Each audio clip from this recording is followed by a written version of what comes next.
how'd you end up being quarantined in Miami? I actually just flew down here today. What was the airport like? Absolutely empty. And Am I was there lagging on this? Am I like a, lagging on this? a little bit? I would just take me off speakerphone and just hold the phone if you can. All right, for sure. Oh, yeah, sounds great. So wait, I'm just curious about the airports. So were there a bunch of TSA people there or just like one? There was like absolutely nobody. Yeah, there was like maybe two people who did like the check-ins as you're walking through. Dang. Is it to the point now where if you're even at airport, are people recognizing you? Nobody has recognized me at the airport, no, but I was on the river with a couple friends about like a week and a half ago, maybe 2 weeks, and this girl was like paddleboarding, and she's like, "Oh my God, can I take a picture with you?" And then I was like, "This is kind of weird, you know?" But then I got pulled over the other day, and the cop said, "Can I take a picture with you?" I was like, "Are you fucking kidding me?" You know what's funny is I have a friend, and all of us we're all we're all in Texas for a long time. A lot of the show's from Texas, and we have friends that go to Stephen F. Austin. I know you went to school there for a bit, and they Yeah. were like, we used to party with Dillon. That's what that was their because I was talking about watching Tiger King. They're like, yeah, man, we used to party with Dillon back in the day. Are Yeah, people no, I mean, are people coming I out of haven't the? been to Are, SFA in a long, long time, but yeah, no, a lot of people are like reaching out from like I went to school in Austin for a little while when I was in high school, and people are like reaching out. I'm like, you were never even my friends in high school, so like don't give me a nickname. They're like, hey D, what's up? I'm like, don't call me that. That's funny. Well, how is it all different now since that show blew up, and did you expect it to blow up like it did? So nobody expected it to blow up like it did, not even the producers, you know. So when it came out, and then, I mean, I guess it kind of dropped at the perfect time whenever, people were stuck in quarantine and they really had no other choice but to watch this crazy redneck murder for hire show, I guess. And, I mean, it was kind of the perfect time. But, no, my life has been completely overwhelming since. I've had to get a manager so he can, have his team set up all these interviews, and my life has been put on blast completely, and it's not something I was expecting or anticipated whatsoever. So it's been a lot for sure. How often do you talk to Joe Exotic, or what do you call him, by the way? Hun. Hun-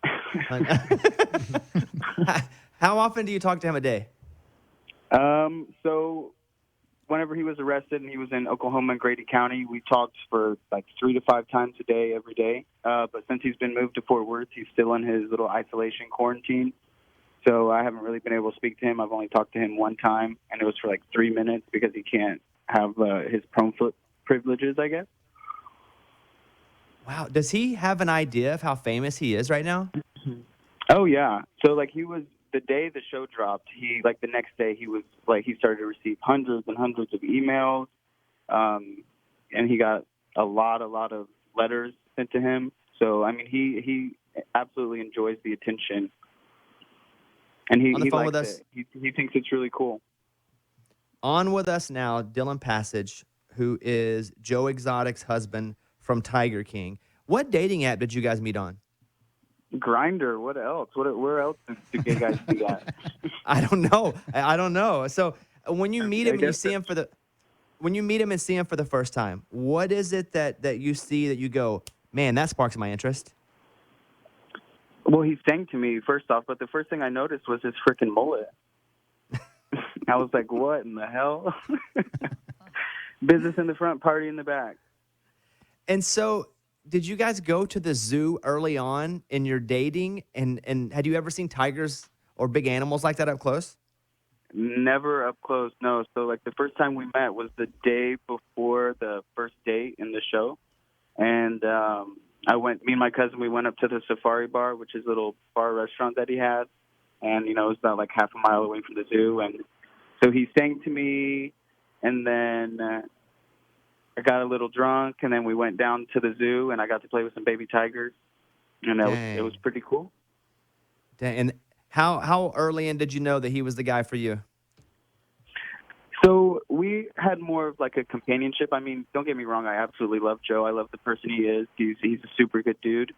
but I was just in a really bad place, and he kept me away from the negative things that were impacting my life, and he had just recently lost Travis, so he was really lonely, super depressed, and we kind of just helped each other get in the right mindset, and I grew to love him, and he grew to love me, and I mean, he was just super cool, and he's so charismatic that it was just hard to ignore the dude, and I mean, he was like a shining light in my darkness at the time. So it was much appreciated. When you saw the president saying that he would look into Joe being pardoned, how did that make you feel?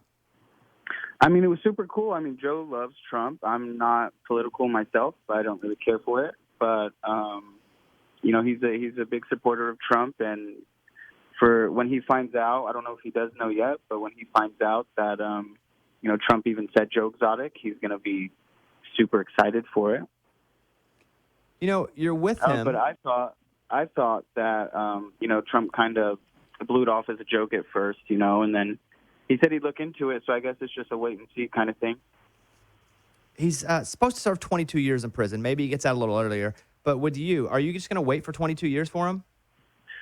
So, yeah, I mean, I'm not going anywhere. He was there for me in my darkest time. And, this is obviously not his best moment. And, he definitely needs somebody who's going to stick by his side. And, I plan to do that. And we've had the conversation if I meet somebody that is like super special to me, then he's going to be supportive and let me move on because he doesn't want me to be alone. He doesn't think that's fair.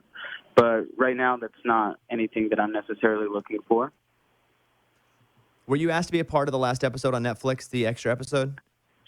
I was actually not confronted about it, but they did ask me to give them footage for Joe to be a part of it and wanted an interview with him. But since he is where he is in his isolation, he can't necessarily do that kind of stuff.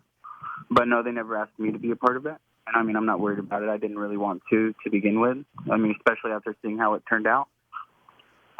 Do you feel like there's some stuff that they unfairly portrayed in Tiger King? I feel like they definitely had an agenda to prove, but they really portrayed everybody to be who they are, in my opinion.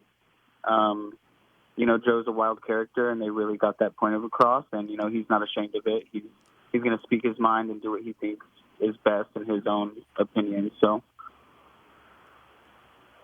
I'm going to ask about this because I see people are paying for you to leave messages on Cameo, which, by the way, you can go and you can hire Dillon Passage on Cameo, $50. So what do people ask you to say on Cameo? Really just like birthday shout-outs, and, this past week it was a lot of Easter and just like lifting people's spirits, during the quarantine, and really just like rooting on their coworkers, a lot of nurses.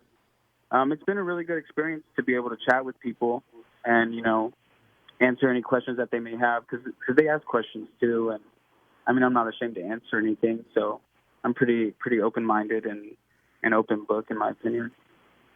Okay, I have two more questions for you. One, have you seen an influx in money since you got, a little famous? Has your bank account got a little fatter, or is it still mostly normal? I mean, it's normal. It's not like I'm making any money right now. The only thing that's really I'm making money off of is this Cameo app, and I mean, that's not even a big thing. I mean, we made some money off of the Netflix show, but that was just, I don't know, not an immense amount, but I was getting paid every month over like a 1.5-year period. Dang, if you were not in quarantine and life was kind of normal, you get paid by every club to go and make appearances there. Like you would. Oh, yeah. So my manager has gotten many offers from like even across country. They're like, oh, when all this virus stuff is, like, we want to book Dillon for this and this. So, I mean, there's opportunities that have definitely been brought to attention. And, I mean, we'll see what happens with that kind of stuff. Dancing with the Stars? Who knows? I saw you on there. Come on. This is not about me. Hey, well, listen, it's been great to talk to you. I hope you're healthy and safe, and I know you're going through a lot right now. Your guy's in jail, and you're trying to figure out, what you're doing. You're just a young guy, so, keep your head up, be safe. Oh, one other question, Dillon. I got one for you. Do you think Carol Baskin killed her husband? Check that damn septic tank, and we'll find out. All right, let me say this. Dillon Passage, go to Cameo for $50. He will make you a video and ask him whatever he wants. He intends to stand by his husband. Joe was there during the dark times. He's there with Joe. Hey, good luck to you. Stay healthy. Hope Hey, you I have a good time down in Florida. Yep, you too. Thank you. All right, see you, buddy. Bye-bye.